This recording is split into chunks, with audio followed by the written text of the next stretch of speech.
حفاظت کا، یعنی کہ آپ اعمال صالحہ کی بات تو دوسرے نمبر پر ہے، ہمارے عقائد اتنے خراب ہو رہے ہیں. بہرحال یہاں بات اس طرح کھلے عام بات کرنے کی بات نہیں ہوتی، لیکن مطلب اس دور میں ایمان کی حفاظت کی بہت بڑی سخت ضرورت ہے. اپنے ایمان کو کیسے محفوظ رکھا جائے اور آنے والی نسلوں کو کس طرح ایمان پہنچایا جائے. حضرت سید علی میاں فرمایا کرتے تھے، ندی بڑے عالم تھے، فرمایا کرتے تھے مسلمان کی شان ہونی چاہیے کہ ہم اس بات پر بھی راضی نہ ہوں، حکومت چاہے جتنا زور دے کہ ہم اپنا لباس بدلیں، ہم لباس بھی نہیں بدل سکتے. اور ہم اس بات پہ بھی راضی نہیں کہ ہماری داڑھی چھوٹی سی ہو جائے، ایسا لگے کہ اچانک اگائی ہے، یعنی داڑھی بھی بالکل شریعت کے مطابق. ہم اس بات پہ راضی نہیں کہ ہمارے ٹخنے ڈھکیں، ہم شریعت کے مطابق ٹخنے کھول کے ہر اعتبار سے اسلامی تشخص کو ظاہر کر کے، اسلامی شان آن بان کو ظاہر کر کے رہیں گے تو اس ملک میں رہیں گے، ورنہ اس سے بہتر یہ ہے کہ ہم مر جائیں. جہاں اللہ کا دین مٹ رہا ہو، رسول اللہ صلی اللہ علیہ وسلم کی سنتیں مٹ رہی ہوں، کیا ہم مسلمان محفوظ رہ سکتے ہیں؟ بھائی آپ کو پیدا کیوں کیا؟ مجھے پیدا کیوں کیا؟ اللہ تعالیٰ فرماتے ہیں اس لیے پیدا کیا تاکہ تم ہماری عبادت کرو، یعنی ہماری معرفت کرو، اور اس کا اصل منشا ہے کہ ہمارے دین کی حفاظت کرو. آپ حضرات بھول گئے جنگ احد میں نبی اکرم صلی اللہ علیہ وسلم کے دانت مبارک شہید ہو گئے تھے، اور طائف کے میدان میں سر سے خون جاری ہوا تو جوتیوں تک پہنچ گیا. اللہ تعالیٰ کو یہ دین اتنا قیمتی ہے کہ جو خون تمام خونوں کا سردار اور جو نبی تمام نبیوں کے سردار، ان کے خون کا بہنا تو برداشت ہے، لیکن اللہ تعالیٰ کو اپنے دین کا مٹنا برداشت نہیں ہے. دیکھیں ذرا طائف کے میدان میں کیا عجیب و غریب الفاظ جاری ہو رہے ہیں، کتنا پریشان کیا ہوگا اور کتنے پتھر مارے ہوں گے اور کس طرح مجنون اور پاگل کہا ہوگا. عجیب و غریب الفاظ زبان نبوت سے جاری ہو. فرماتے اللہم الیک اشکو ضعف قوتی، اے اللہ میں آپ سے شکایت کرتا ہوں اپنی کمزوری کی، وقلت حیلتی، اور اپنے ہیلے کی کمزوری کی. پھر آگے فرماتے ہیں اے اللہ اگر آپ مجھ سے راضی ہیں، ساری دنیا ناراض ہو جائے مجھے کوئی فرق نہیں پڑتا. نبی اکرم صلی اللہ علیہ وسلم کے الفاظ ہیں، اور جب تک آپ راضی نہ ہوں آپ کو راضی کرنا ضروری ہے. ہماری ذرا ذرا سی خواہشات کے سامنے ہم اللہ کے نبی کی سنتوں کو ایک طرف کر دیتے ہیں، اللہ تعالیٰ کے احکام کو ایک طرف کر دیتے ہیں. دیکھیے کس طرح کے لوگ گزرے ہیں، پھر تاریخ اٹھا کے دیکھیے، ان کا صرف جینا اور مرنا ہی اس لیے تھا کہ ہم اللہ تعالیٰ کے احکام کو ادا کر سکیں. آدمیت لحم و شحم و پوست نیست، آدمیت جز رضائے دوست نیست. جلال الدین رومی رحمۃ اللہ علیہ فرماتے ہیں تم نے اس 5-6 فٹ کے بدن کو جو ہے تم نے آدمی سمجھ رکھا ہے، آدمیت نہیں. فرمایا آدمیت لحم کہتے ہیں عربی میں گوشت کو، آدمیت لحم و شحم و گوشت پوست نیست، آدمیت جز رضائے دوست نیست. آدمیت تو یہ ہے صرف آدمی اللہ کی رضا کے لیے ہر کام کرے. ہمارا مرنا، ہمارا جینا، ہمارا اٹھنا، ہمارا بیٹھنا، ہماری نگاہیں گرانا، ہماری نگاہیں اٹھانا سب اللہ کے لیے.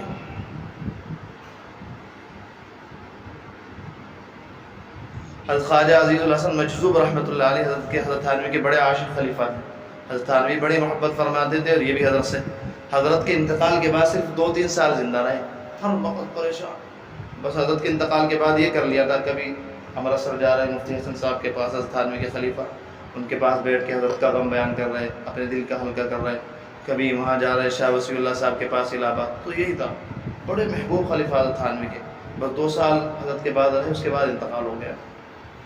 تو فرماتے ہیں کہ حضرت تھانوی رحمۃ اللہ علیہ کی خدمت میں جب میں رہا اور اللہ تعالیٰ نے مجھے اپنی محبت عطا فرمائی، فرمایا کہ اگر میں اس کو بیان کر دوں پتہ کیا ہوگا.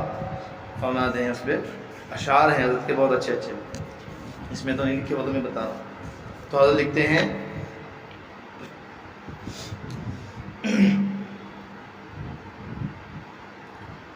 تمنا ہے ستاروں کو وہ ہوتے میرے آنسو، اور کہکشاؤں کو یہ حسرت ہے کہ وہ میری آستین ہوتی.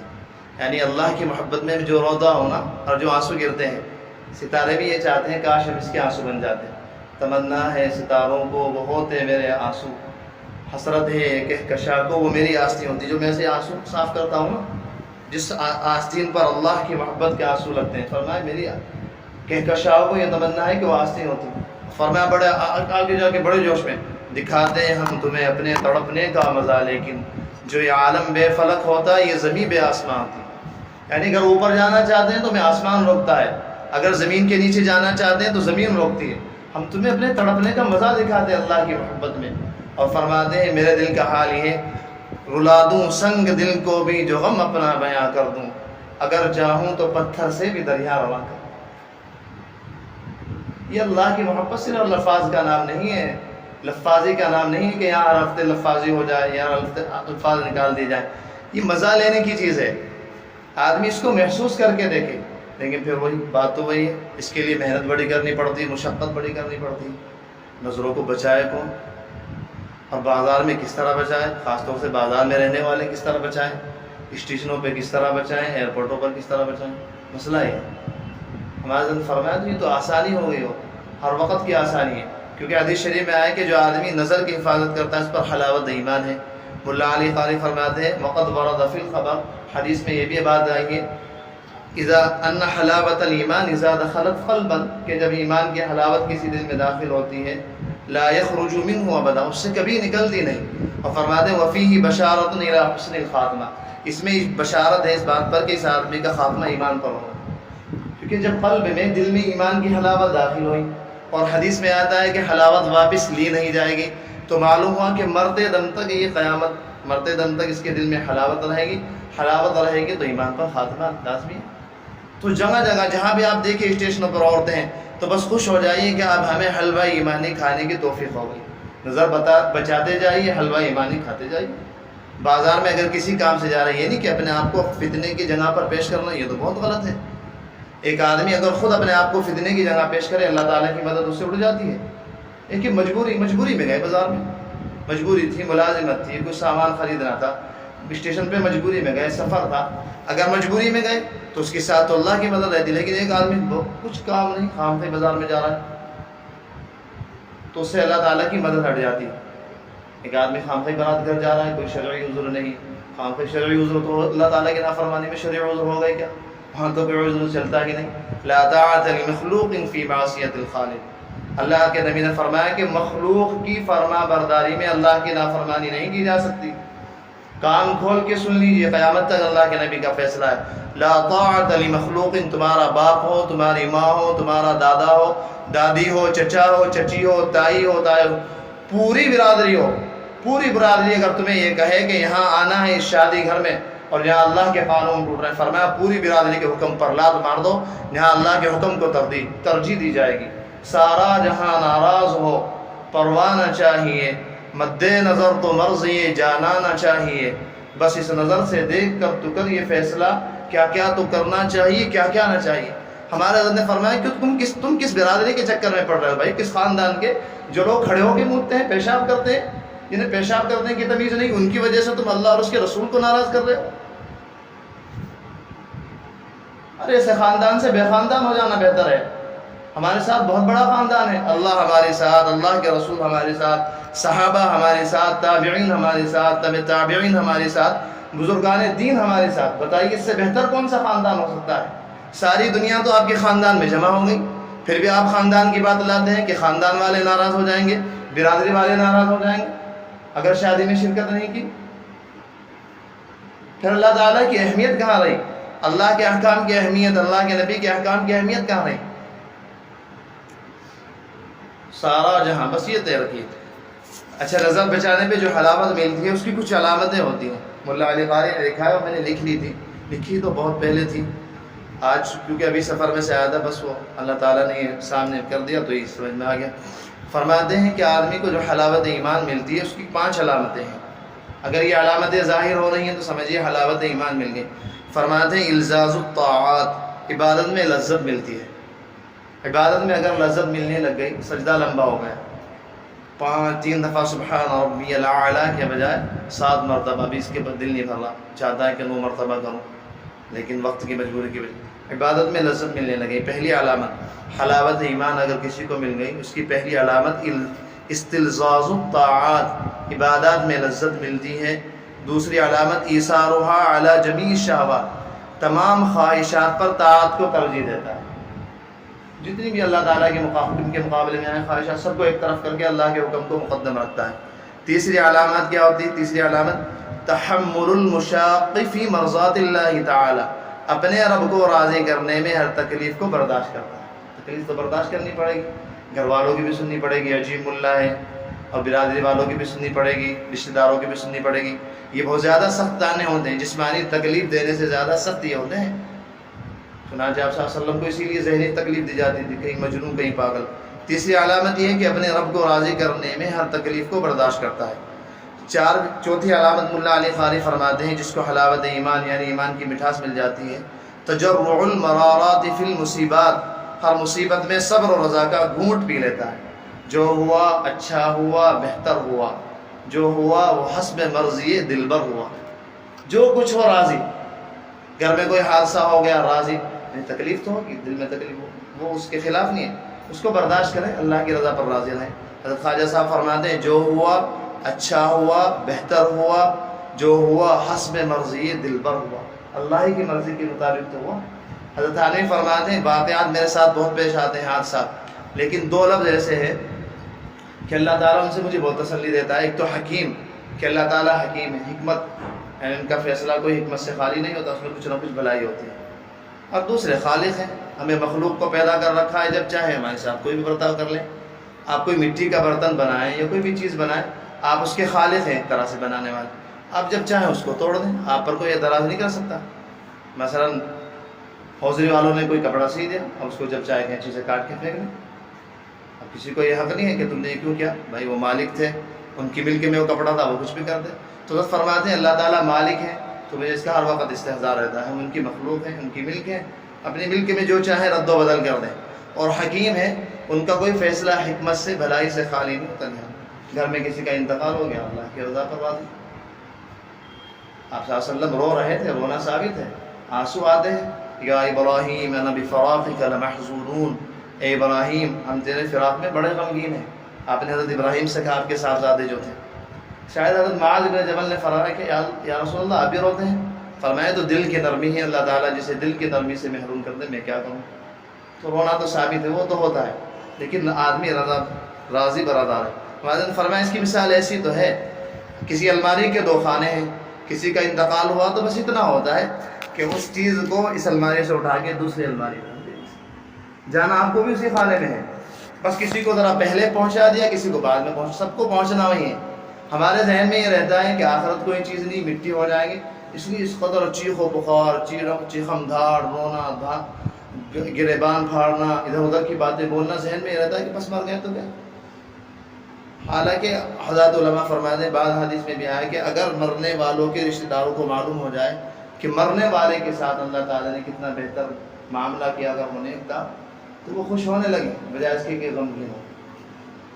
اچھا، پانچویں علامت الرضا بالقضاء فی جمیع الحالات، ہر حال میں اپنے مولا کی قضا پر راضی رہتا ہے، اعتراض اور شکایت نہیں کرتا، نہ زبان سے نہ دل سے۔ ایک تو یہ کہ زبان سے شکایت نہیں ہوتی، دوسرے دل میں بھی نہ ہے کہ اللہ تعالیٰ نے ایسا کیوں کیا۔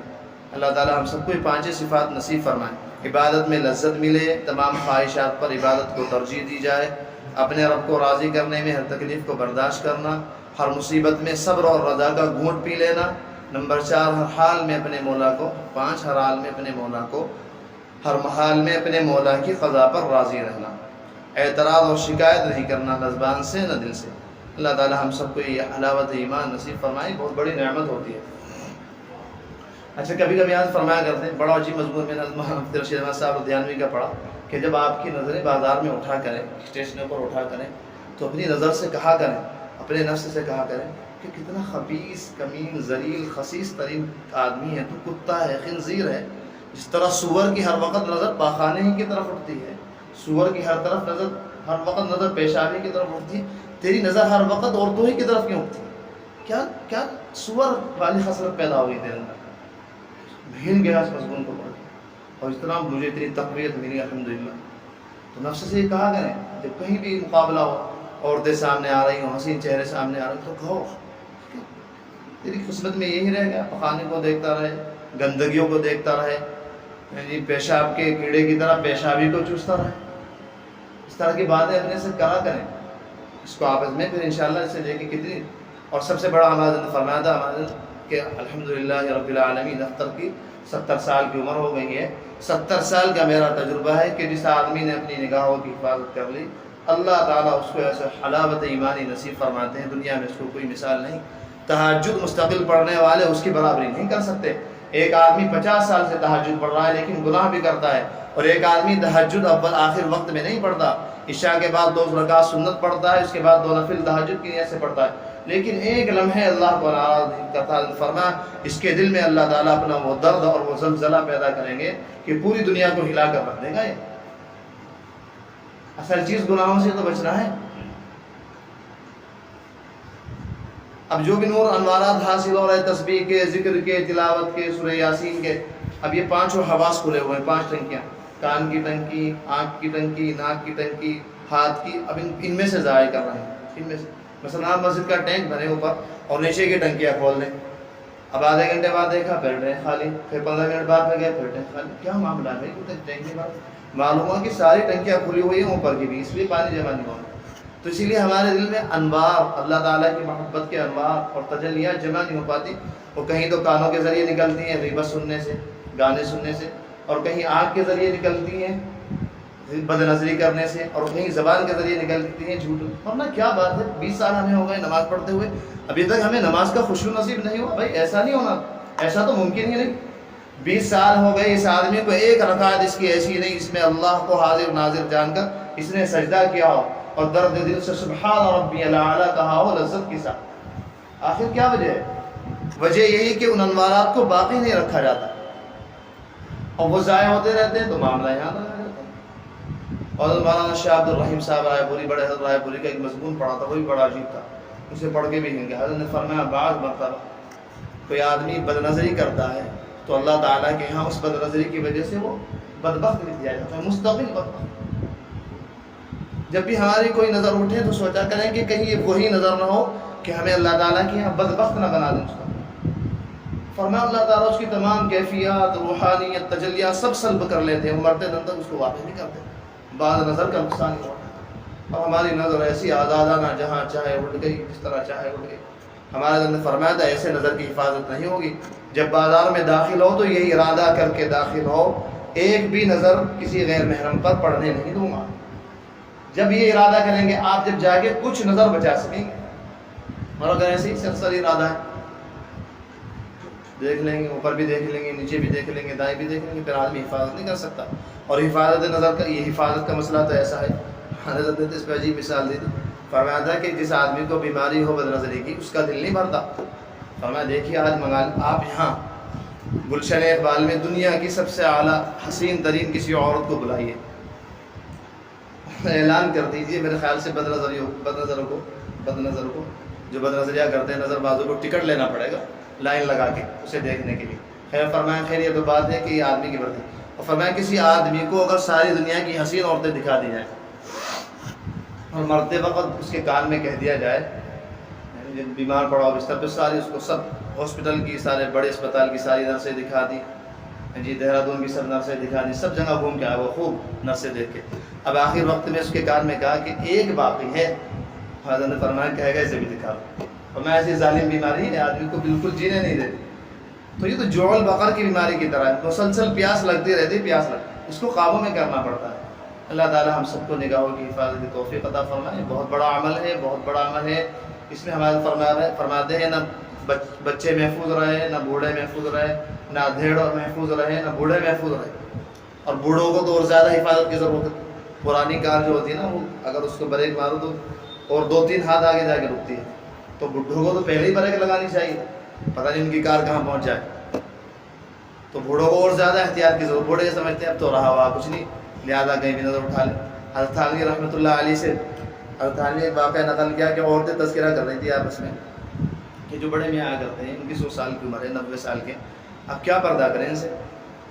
اتفاق سے ایک دن پہلے انہوں نے حضرت سے تذکرہ کیا تھا کہ حضرت احتلام کافی ہو رہا ہے 90 سال کے بعد۔ حضرت نے فرمایا ان عورتوں سے جا کے کہ کل ہی بڑے میاں تذکرہ کر رہے تھے 90 سال کی عمر میں کہ احتلام کثرت سے ہونا ہے۔ پردہ تو ہر زمانے میں فرض ہے، کیسی بھی عمر ہو، کسی بھی طرح کی عمر ہو، ہر طرح سے فرض ہے، بدنت نگاہوں کی حفاظت اصل چیز ہے۔ خیر فرماتے ہیں آگے، یا ایھا الرسول لا يحزنک الذین یصارعون فی الکفر من الذین قالوا آمنا بافواہہم ولم تؤمن قلوبہم، اے پیغمبر جو لوگ کفر میں بڑی تیزی دکھا رہے ہیں وہ تمہیں غم میں مبتلا نہ کریں، کچھ اشعار تھے. یہ آیت تو خیر اس کی تو تفسیر دیکھی نہیں میں نے, بعد میں اگلے ہفتے آئی, وہ سن لیجیے بس, لکھے تھے پہلے ہی. تو اس کے بعد ایک امام جوزی رحمۃ اللہ علیہ کا چھوٹا سا مضمون و نقل کروں گا, بات کروں گا. فرماتے ہیں ہمارے کے خلیفہ ہیں شاہین اثر صاحب, آنکھ بچاؤ قلب بچاؤ, دل میں یوں اللہ کو پاؤ, مونچھے کٹاؤ دھاڑی بڑھاؤ, آقا صلی اللہ علیہ وسلم جیسی شکل بناؤ, مرد ہو اگر تم راہ خدا کے ٹخنوں کو ہرگز نہ چھپاؤ. یہی ہر ہفتے یہ رونا روتا ہوں. ٹخنے ڈھانکنا کوئی معمولی گناہ نہیں ہے, داڑھی کٹوانا کوئی معمولی گناہ نہیں ہے, اگرچہ لوگوں نے اس کو بیان کرنا بند کر دیا ہو. آنکھ بچاؤ قلب بچاؤ, دل میں یوں اللہ کو پاؤ, مونچھے کٹاؤ دھاڑی بڑھاؤ, آقا صلی اللہ علیہ وسلم جیسی شکل بناؤ, مرد ہو اگر تم راہ خدا کے ٹخنوں کو ہرگز نہ چھپاؤ, خود بھی جاگو جگ کو جگاؤ, بت سے بھاگو بت کو بگاؤ, یعنی غیر محرم عورتوں کو. خود بھی جاگو جگ کو جگاؤ, بت سے بھاگو بت کو بگاؤ. یہ دوسرے میرے سرکار صلی اللہ علیہ وسلم کو تکلیف, یہ بہت اچھے اچھے شاعر میں نے لکھے دن میں. خیر اب امام جوزی رحمۃ اللہ علیہ کا آخری مضمون فرماتے ہیں, اے نفس تو نے غفلت میں عمر برباد کر دی, اٹھ کچھ تلافی کر کے آج بھی تجھے مہلت حاصل ہے.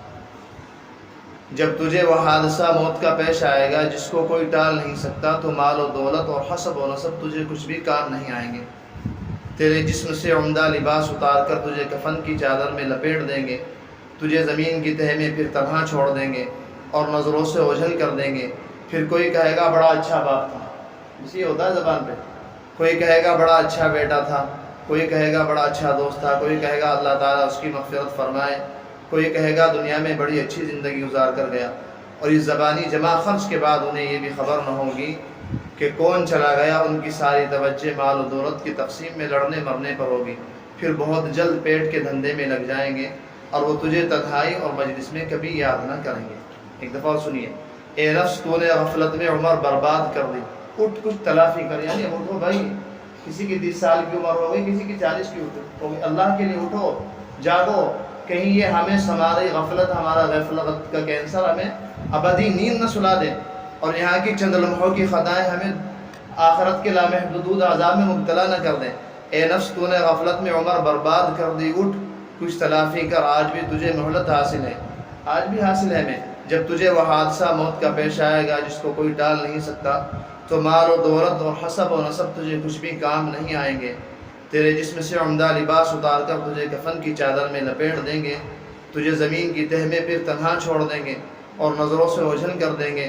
پھر کوئی کہے گا بڑا اچھا باپ تھا, کوئی کہے گا بڑا اچھا دوست تھا, کوئی کہے گا بڑا اچھا بیٹا تھا, کوئی کہے گا اللہ تعالیٰ اس کی مغفرت فرمائے, کوئی کہے گا دنیا میں بڑی اچھی زندگی گزار کر گیا. اور اس زبانی جمع خرچ کے بعد انہیں یہ خبر بھی نہ ہوگی کون چلا گیا, اور ان کی ساری توجہ مال و دولت کی تقسیم میں لڑنے مرنے پر ہوگی. پھر بہت جلد پیٹ کے دھندے میں لگ جائیں گے اور وہ تجھے تنہائی اور مجلس میں کبھی یاد نہ کریں گے. اللہ تعالی ہم سب کو مرنے سے پہلے مرنے کی تیاری کرنے کی توفیق عطا فرمائے.